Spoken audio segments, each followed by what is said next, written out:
এবার আপনি খুশি ম্যাডাম? ওয়াইনটা খেয়ে তো তুমি আমাদের প্ল্যানটা আর সলিড করে দিয়েছো। তুমি আবার একবার আমাদের জালে ফেঁসে গেছো and now you are finished. যাক, জামাই বাবা ড্রিঙ্ক করে নিল, কথা শেষ। আরে ফ্যামিলির মধ্যে এইসব ছোটখাটো বিষয় হতেই থাকে, সব ভুলে গেলেই বেটার। ক্রিশ, তোমাকে 3 বছর আগে নিজের ভুল শুধরানোর একটা সুযোগ দেওয়া হয়েছিল, রাইট? তোমাকে সিঙ্গাপুরের ব্রাঞ্চের হেড বানিয়ে পাঠানো হয়েছিল।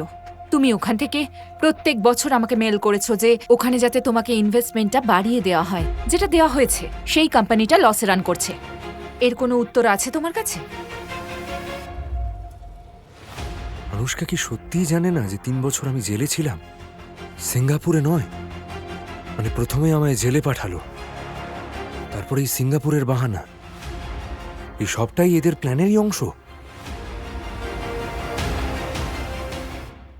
এর পিছনে তোর হাত নেই তো? হ্যাঁ, আমিও যা কিছু করেছি না অনুষ্কা দিদির জন্যই করেছি। আরে তুই নিজেই ভাব না, এতদিন ধরে ও ক্রিসের থেকে দূরে ছিল, কিন্তু ওর জন্য ভালোবাসা ওর এতটুকু কমেনি।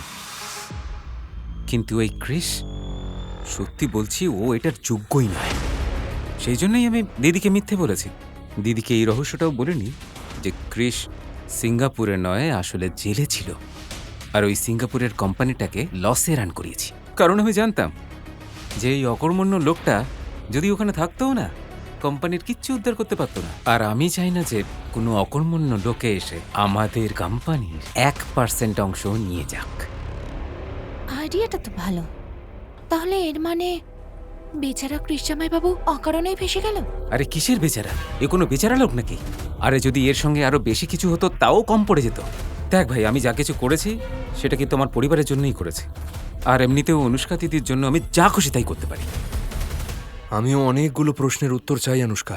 তুমি কি সত্যিই জানো না যে বিগত 3 বছর ধরে আমি সিঙ্গাপুরে নয়, জেলে ছিলাম? জেলে? আমরা তো স্বামী স্ত্রী, তাই না? সুখ দুঃখের সঙ্গী।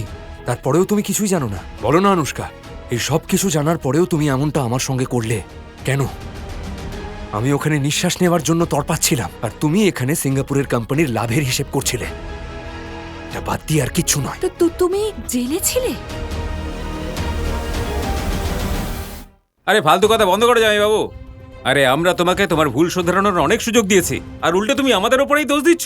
আরে লজ্জা বলে কোনো জিনিস নেই নাকি তোমার? তার মানে এখন তুমি এটাও বলবে যে সিঙ্গাপুর থেকে তুমি যে মেলগুলো পাঠাচ্ছিলে দিদির নামে, সেটাও আমিই পাঠাচ্ছিলাম? ওই মেলগুলো কেন পাঠানো হচ্ছিল সেটা তুমি আর তোমার এই পরিবার সবাই খুব ভালো করে জানে। থামো তুমি জামাই বাবু। জেলে যাওয়ার কথাই বলো বা অভিযোগের লিস্টই বলো, তুমি কোম্পানি ট্যাকেল করতে না পারার অজুহাত খুঁজছো, এক্স্যাক্টলি। আর আমার দিদিকে ইমোশনালি ব্ল্যাকমেল করছো। সত্যি একটু লজ্জা নেই না তোমার? ছেড়ে দাও না অনন্যা। কি করে ছাড়বো আমি মম? তুমি দেখতে পাচ্ছ না জামাই বাবু অনুষ্কা দিদিকে কিভাবে ব্ল্যাকমেল করছে? এখন স্বামী স্ত্রী সম্পর্ক মনে পড়েছে ওর। ওর আমাদের বা অনুষ্কা দিদি কাউকে নেই, কোনো মাথা ব্যথা নেই। জামাই বাবা, তুমি প্লিজ অনন্যার কথায় কিছু মনে করো না।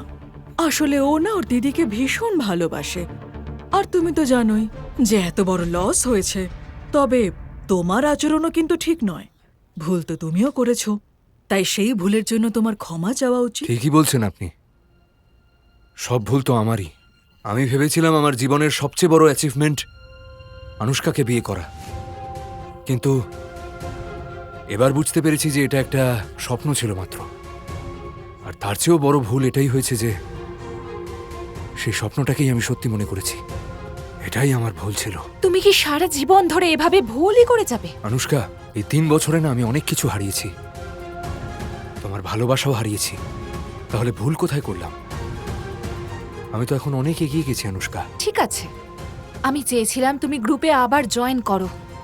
সিঙ্গাপুরে লস হওয়া সত্ত্বেও আমি তোমার পক্ষেই সিদ্ধান্ত নিচ্ছিলাম, কিন্তু মনে হচ্ছে তুমি এভাবেই জেদ ধরে থাকবে, আর তোমার এই জেদ সবকিছু নষ্ট করে দেবে। আর এই সবকিছুতে আমি তোমার পাশে থাকতে চাই না। তুমি তো আগেই আমার সঙ্গ ছেড়ে দিয়েছো অনুষ্কা। আমাদের ভালোবাসাও এখন আর নেই। আমাদের বিয়ে হয়েছিল তা তুমি ভুলে গেছো।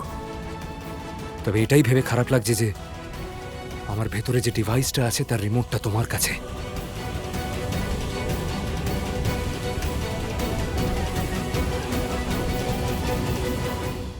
সম্পূর্ণ গল্পটি দেখার জন্য ডাউনলোড করুন পকেট এফএম অ্যাপ এখনই। লিংক নিচের ডেসক্রিপশনে।